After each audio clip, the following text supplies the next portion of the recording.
welcome to part 2 of my 3-part video series outlining the perfect Marvel vs. Capcom 4. If you haven't already seen part 1, be sure to check the video description and do so. Last time I built up the general foundation of the game, outlining my ideal art style, gameplay system, story mode, and post-launch support for the title.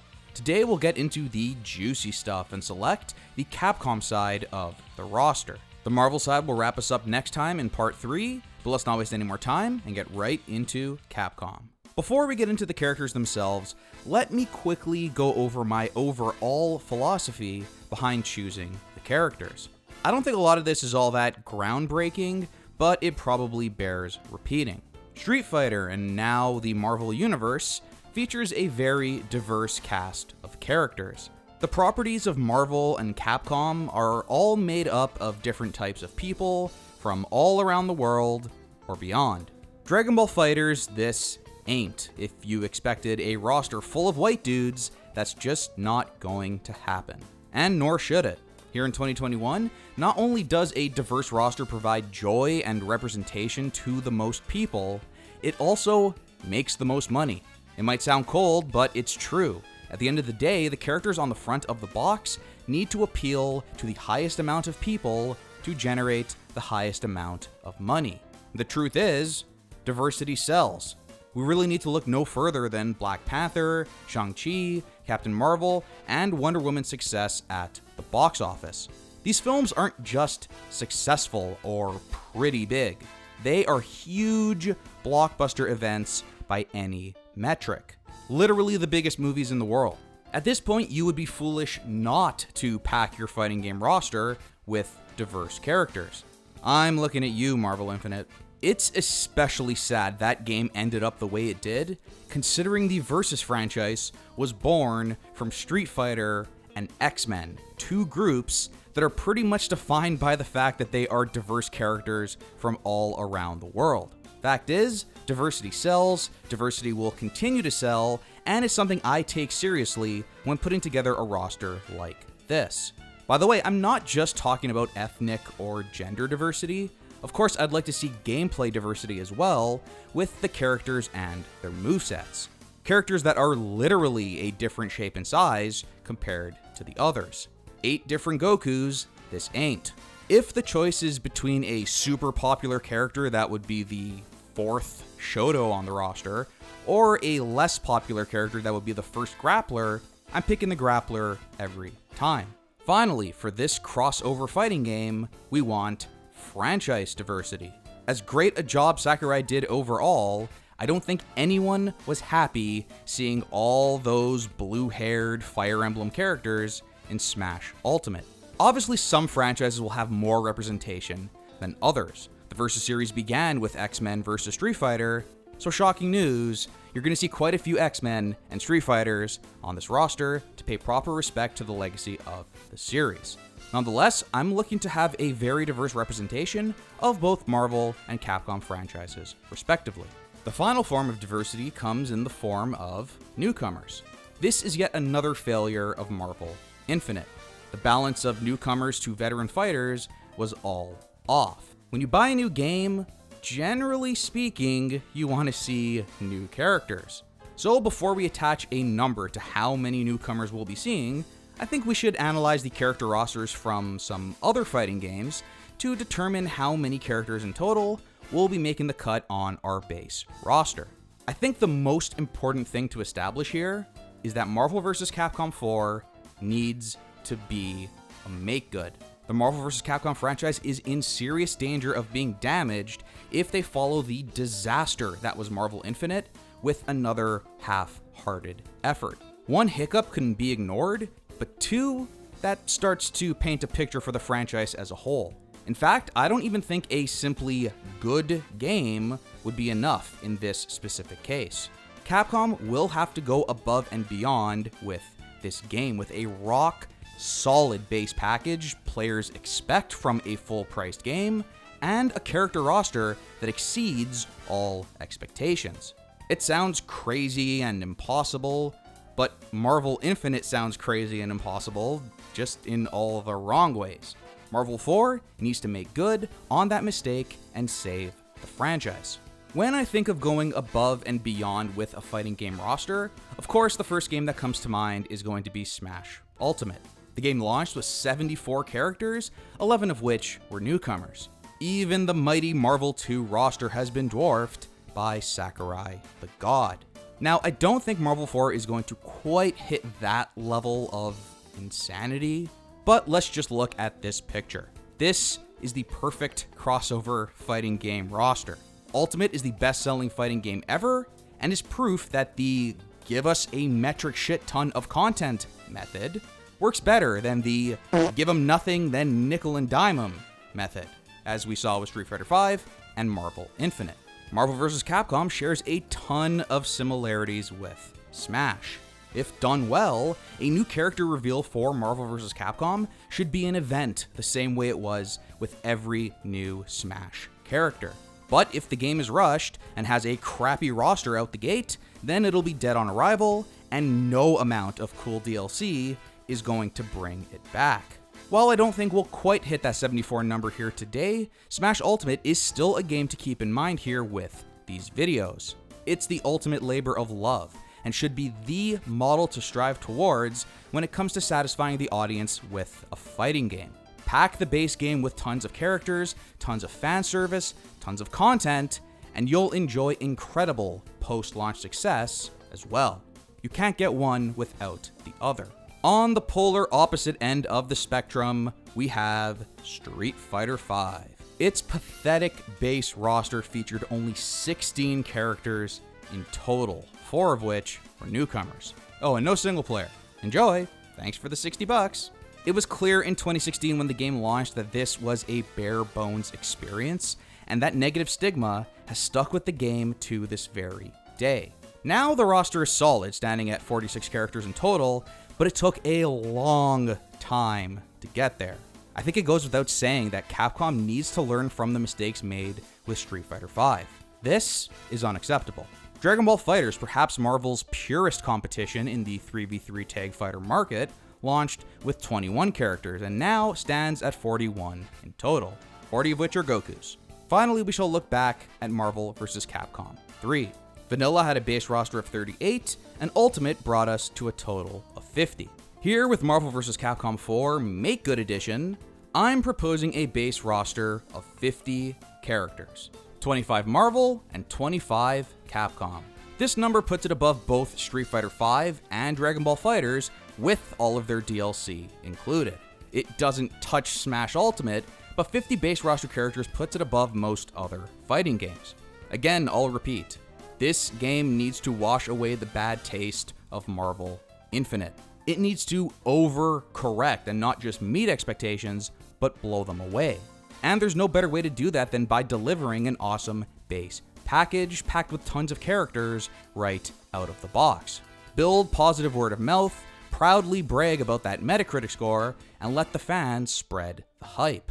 Once everyone buys into the game and enjoys the hell out of it, like Smash, they'll be all in for post-launch DLC. The antithesis of the nickel and diming approach we saw with Marvel Infinite. So with all of that in mind, let us begin by choosing our 25 Capcom representatives on the base roster. I'll go over the logic behind them being chosen, what their playstyle may look like, and anything else I feel is appropriate to mention. At the end, I'll also go over some potential DLC character choices as well. First up, we have a couple of shoo-ins. It's the super obvious Street Fighter OGs. Ryu, Chun-Li, Akuma. Really nothing special to say here. They've been in every Marvel vs. Capcom game up until now, and that's not going to change. Instead, I'll take this opportunity to talk a bit about cosmetics and how they might work with Marvel 4. Street Fighter V fumbled on a lot of things, but there's no doubt it's a good template for what the cosmetic DLC for this game could look like. Ryu, Chun, Akuma, and the rest of the roster all received tons of new looks and outfits over the years, and it's clear that Capcom's designers have a lot of interesting ideas for new and unique outfits that work with each of their characters. I'd expect this treatment to continue with Marvel vs. Capcom 4, hopefully for every character in the game. Bearded Ryu and Alpha Chun is always going to be a day one purchase for me. Besides, now all the Fortnite kids know who they are. Easy money right there. Another OG we'll obviously be seeing is Morrigan. Like Street Fighter, Darkstalkers is a Capcom franchise that you can take basically anyone who was ever playable in those games and drop them into Marvel with little issue. I think keeping at least one character from the franchise on the base roster is important, but also, let's not kid ourselves here. Capcom is in the waifu business, and they know damn well they can make a killing with sexy cosmetic DLC, especially with their female characters. Not saying I like it, but this is the reality of the market. Even in 2021, Japanese games especially are still way into that male gaze hyper-sexualization of women when it comes to their designs. That's just the way it is, and I expect it to still be that way when Marvel 4 drops. Now, to be fair, Capcom seems to be heading in the right direction on this stuff, according to some leaked documents. But honestly, I'll believe it when I see it. The new philosophy sure hasn't taken effect for Street Fighter V or Mega Man X Dive. For now, sexy outfits will sell, sexy girls will sell, and characters will make the cut, mainly thanks to their sex appeal. Me personally, I'll take the Sprite any day of the week. Thank you very much. Next shoe in on the list is Strider Hiryu. Strider is so damn cool. My guy. He's a Marvel staple at this point, and I fully expect to see him on the base roster in Marvel 4. Next, we have Dante, a character that was born to be a part of the Marvel vs. Capcom franchise. He's an absolute lock for the base roster of every Marvel game going forward. He's also a perfect example of how damn well Capcom's artists have been able to use the RE engine to bring their characters to life with a photorealistic art style. Honestly, it was these DMC5 character renders in particular that convinced me that a realistic art style for a new Marvel vs. Capcom wouldn't be the worst idea in the world. How did these look so good? Let's transition out of the shoe-in section with Mega Man. Of course, Mega Man was going to be on the roster, but which iteration? With the realistic art style and everything, it would have to be this one. Just kidding. I think it's about time we circled back to the very beginning with regular old classic Mega Man. His last appearance in a Versus game was Marvel vs. Capcom 2. 20 years this man has sat on the bench. We got Volnut in TVC, Zero in Marvel 3, and X in Marvel Infinite. It's only fair Classic gets another turn on the base roster. We saw how well Sakurai was able to bring the character to life in Smash, and he even got a new game with Mega Man 11. So I welcome you back to the base roster, you absolute legend. We'll come back to Mega Man and his other iterations a little later in the video. Alright, now let's get into the fun stuff. Which less obvious veterans and newcomers will fill out the Capcom side of the roster? Let's go back to Street Fighter once again and begin with M. Bison. To me, Bison is the main villain of the main Capcom franchise. I'm honestly pretty amazed that he hasn't made any appearances yet in the 3D Marvel titles. I think his current moveset and playstyle as it exists now in Street Fighter V would translate really well to Marvel. He's a bad guy with a teleport and purple stuff. That's all you really need. To me, any celebration of Capcom's history is incomplete without the Shadaloo boss himself. Give me a skin straight out of the 90s movie, much like Mortal Kombat did, so I could give you my money. Thank you. Also, this render I'm using was created by Raf Grassetti, the art director behind God of War. Turns out he's a Capcom fan too. Looking at this render has me convinced that Street Fighter characters could look totally badass in the RE engine with a realistic style. Moving on, any boss needs powerful henchmen. The Boxer has been a staple of the Street Fighter series. In fact, outside of Shoto's, it's the first type of character I think of when I think Street Fighter. Whether it's Balrog's crazy ass in Super Turbo, or Dudley with his amazing theme in Third Strike, all the way to Raw consistently doing well at tournaments in Street Fighter 4 and 5, you basically can't watch Street Fighter without seeing some boxing gloves pop up. So I think Rog is more than deserving of a spot. He's iconic and not only works as M. Bison's muscle for story purposes, but also as a character with a totally unique playstyle.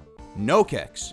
Let's wrap up the Street Fighter representation on the base roster with the Street Fighter V newcomer, Menat. I've always been obsessed with Menat. Her design is awesome, one of my absolute favorites of all the Street Fighter V newcomers, and her moveset and style is totally unique as well. She'd be a way cooler choice than Nikali. Ugh. I could already imagine her crystal ball and orbs being tweaked to work with the faster pace of Marvel, providing that lame projectile playstyle we all love to hate.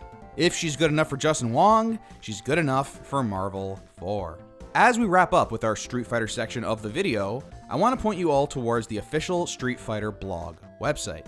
It is absolutely insane to scroll through this and see just how many characters make up the Street Fighter universe, all officially recognized by Capcom themselves.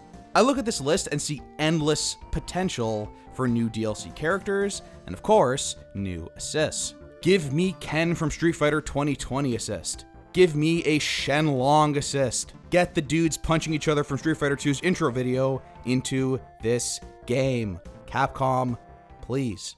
After Street Fighter, Resident Evil is probably Capcom's most beloved, long-running franchise, so I hope they are not shy with Resident Evil representation here on this roster.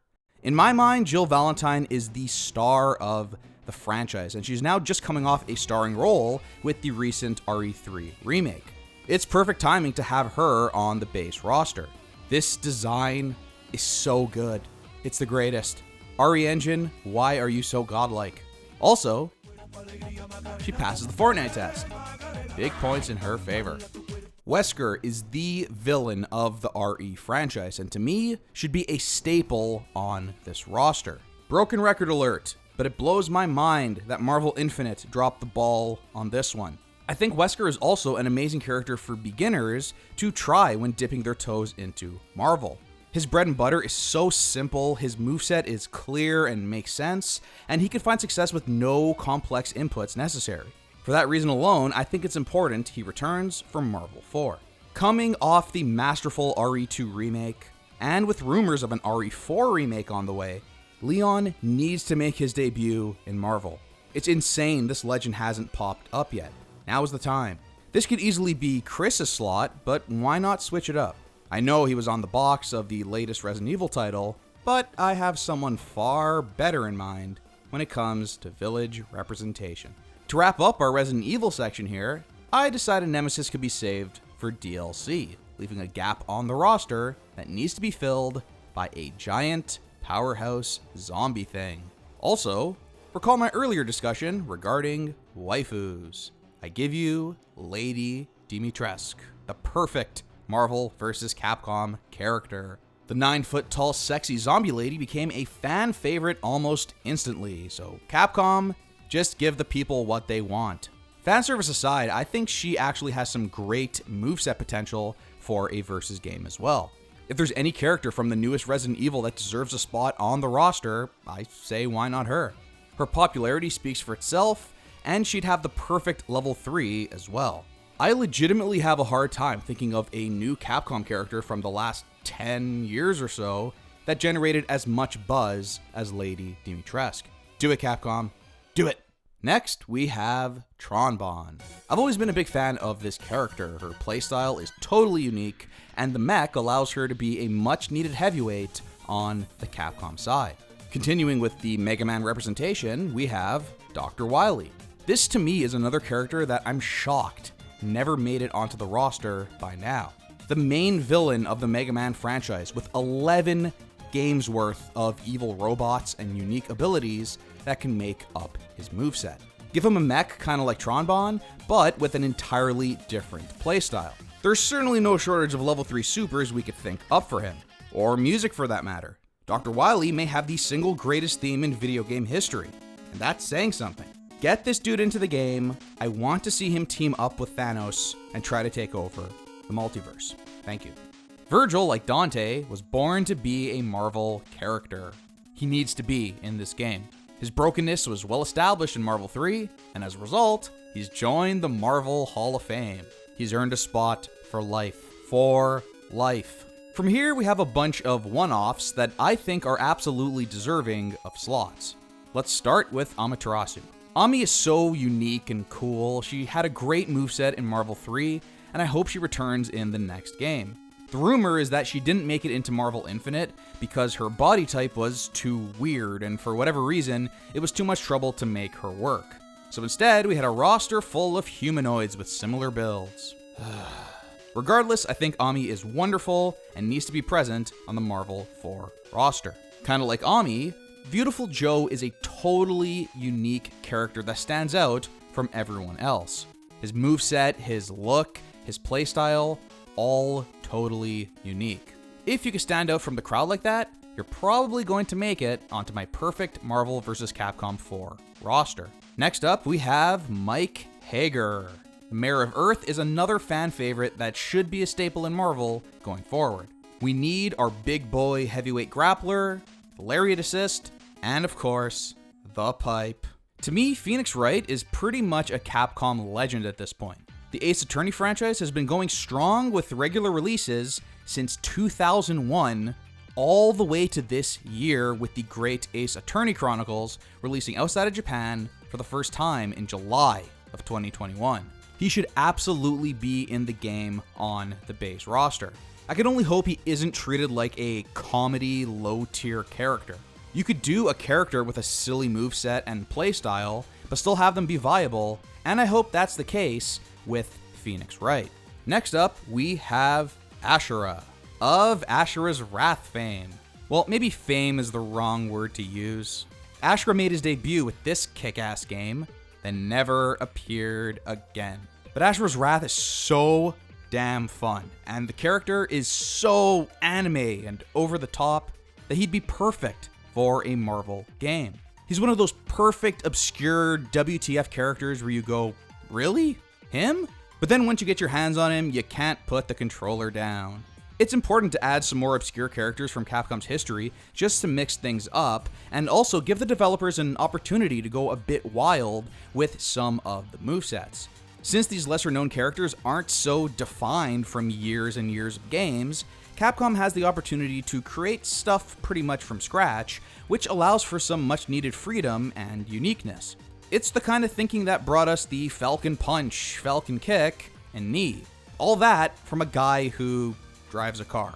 Now those moves define Captain Falcon. I think Ashura is a case where he might become more well known for being a member of the Marvel vs. Capcom roster than his own game. On that note, Regina is the star of Capcom's Dino Crisis series, the last installment of which was released in 2003. In other words, she's a perfect out-of-left-field character for the developers to revive and use as a blank slate, basically creating the perfect moveset they feel the game needs from scratch. Also, I've always felt Regina was just a cool-ass character, and her name often comes up when speculating over Marvel's roster. She has a great design, and I think she'd be a fine addition to the base roster of Marvel 4. Pyron might be the coolest looking character in the entire game. Straight up, look at this dude. Come on. Imagine this guy taking over the universe with Thanos and Doctor Doom. What a visual. Sometimes looking cool is enough, and this is certainly one of those cases. Pyron is a boss character in Darkstalkers, so as I mentioned earlier, he's basically ready-made for Marvel vs. Capcom as he exists now. He'd make the jump perfectly, and I hope we can finally see the OG Darkstalkers boss join Marvel. Last but certainly not least, we have to have some kind of representation for arguably Capcom's single biggest franchise. Monster Hunter World is, in fact, Capcom's single best-selling game of all time, by a pretty wide margin. So the Monster Hunter should be an absolute lock for this game's roster. We had a Monster Hunter rep on Marvel Infinite's roster as a DLC character after the game was dead. Even still, I never felt that character really stood out. So I think the most interesting conversation here isn't whether or not a Monster Hunter rep should be on the roster, but how can you implement a Monster Hunter character into Marvel vs. Capcom and make them feel special? How can they get treatment worthy of being the sole representative of Capcom's single biggest game of all time in a game that is all about celebrating Capcom's legacy? I don't think you could just plop this nameless character in there, give them a moveset, and call it a day. The Monster Hunter deserves some kind of special treatment. Now, I'm going to admit, the Monster Hunter franchise is a giant blind spot for me. I played World for a few hours, but I've never really sunk my teeth into the franchise. I'd like to fix this in the near future, but for now, you're gonna have to bear with me here. I'm gonna do my best to represent the franchise with respect here, but I'm probably going to miss something. Monster Hunter as a franchise, it seems, lacks iconic named characters. Of course, there are the monsters like Rathalos, who was even featured in Smash, but I'm not sure you could make that into a playable character in Marvel. Maybe a boss? Then you have these little side characters like the felines. I think these dudes are prime assist material. So in the end, I always come back to the player character as the franchise's rep for Marvel vs. Capcom. The Monster Hunter that is pretty much entirely customizable by the player. There are so many different pieces of equipment in Monster Hunter. Armor sets, swords, hammers, axes, bows, it just goes on and on. So in my mind, one single moveset and look for this character would entirely miss the point. Here's the conclusion I came to. Instead of being a set character, like we saw with the Monster Hunter in Marvel Infinite, I'd like to see a Monster Hunter with multiple selectable looks and movesets. The way I'm picturing it is something like the Mii fighters in Smash Ultimate. We had the Brawler, Sword Fighter, and Gunner, and from their names alone, you could pretty much work out what their playstyle might look like. This is where my Monster Hunter knowledge fails me, but I'd like to see 3 Monster Hunter playstyles on the base roster, each with different weapons, moves, and armor. I'd expect the actual character wearing the armor and their voice to be the same across all of the different variations. Perhaps a balanced sword and shield type, a heavier giant hammer-wielding dude wearing thick boy armor that hits hard, and a variation that wields a bow and has more of a ranged playstyle. Then there's the armor itself. The Monster Hunter from Marvel Infinite wore the Rathalos armor, which looks good. But in doing research for this video, I decided to pick up this absolute monster. The Monster Hunter World Official Complete Works is about 600 pages worth of artwork and information on Monster Hunter World, and from flipping through it, I gotta tell you, I didn't know Monster Hunter looked this good. You wouldn't really know it from looking at screenshots or videos, but the concept art in this book is absolutely gorgeous. Like top tier Japanese character, weapon, and armor design. And in my opinion, the Rathalos set is average at best compared to some of these other incredible looks. For the character select screen portrait here, I decided to go with my favorite of them all, the Kulve Taroth armor. This armor looks so sick. Both the female and male hunters look amazing. But you can't really go wrong with most of the armor I'm seeing here. Of course, the potential is endless when it comes to cosmetic DLC for the Monster Hunter, kinda like those Miis. If you don't sell me this Halloween outfit, Capcom, you're just being downright silly. And maybe they could even get Nintendo. Okay, we're trying to be realistic here. If they want to enhance the character even further, entirely new variations of the character with a different moveset can be sold as well. Well, there's something I didn't expect. I spoke about the Monster Hunter, and a franchise I know barely anything about, more than any other character in this video. If you'll excuse me, I think I need to boot up some Monster Hunter. And with that, we have our base Capcom roster. What do you think? Let me know in the comments below if I did a good job, or if you want to stab me for leaving one of your favorites out. But wait, before you murder me, it's 2021, remember? That means the game is always changing, always evolving, and always being added to. So maybe your favorites will make it in after all. Let's look at some potential DLC ideas for the Capcom side of the roster. Capcom faces a different challenge from Marvel when it comes to new content. As of right now, Capcom has exactly one upcoming game officially announced. Marvel's had like 40 new things released this week, with 6,000 more planned between now and the end of the year. So while Capcom can always tie in DLC with their new releases, I think their focus should be digging through their gigantic vault and celebrating all of their wonderful history through DLC. Of course, anyone who was on the MVC roster in the past is fair game. I'd expect characters like Chris Redfield, Arthur, Spencer, and Trish, who I push aside simply to make room for newcomers, to be some of the first DLC available for purchase. I also think it's important to use Marvel vs. Capcom as a marketing device for new Capcom games, and vice versa. So, if the much rumored RE4 remake does come to fruition, I'd like to see a nice drop of content to celebrate the occasion. A new character, some assists, and skins only makes sense. If there's no new game to release DLC alongside, the same type of content package could be released, just focusing on the Capcom Vault. I'd love to see some franchise-themed DLC. Of course, there's no shortage of Capcom properties to use as a template. Give me a Mega Man pack, give me a Darkstalkers pack, a Final Fight pack. If they want, they could even go a step further and do game-themed DLC. A Third Strike pack, Marvel 2 pack, World Warrior pack, Rival Schools pack, Street Fighter EX pack. Give me all the DLC. There's legitimately no reason this game couldn't enjoy years and years of consistent, unique, post-launch content. And with that, we are going to wrap it up for today. Next time around, it's the grand finale. It's Marvel.